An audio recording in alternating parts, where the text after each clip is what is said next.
ათასობით განაწყენებული უკრაინელი კიევში დემონსტრაციაზე გამოვიდა. მომიტინგეები ახალი საგადასახადო კოდექსის მიღებას აპროტესტებენ. აქციის მონაწილეთა უმრავლესობა მცირე მეწარმეა. მათი განცხადებით, საგადასახადო კოდექსი ქვეყანაში მცირე ბიზნესის განვითარებაზე უარყოფითად იმოქმედებს.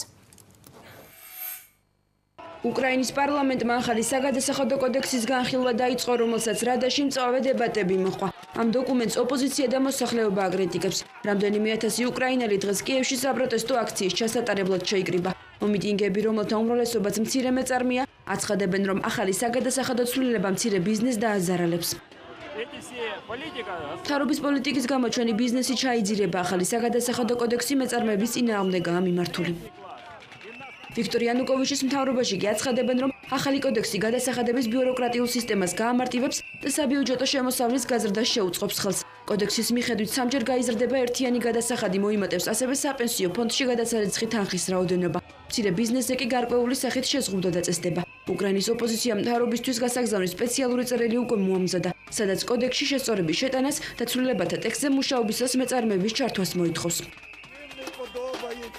ხალხს არ მოწონს სამუშაო ადგილების დაკარგვა, მცირე ბიზნესის მიტოვება. გადასახადები იზრდება, ხალხს არც ის მოწონს, რომ კვირაში 42 საათის ნაცვლად 48 საათს ამუშავებენ. ადრე მოქალაქეები სტაბილურად ცხოვრობდნენ, ახლა კი შესაძლოა ყველაფერი დაკარგონ.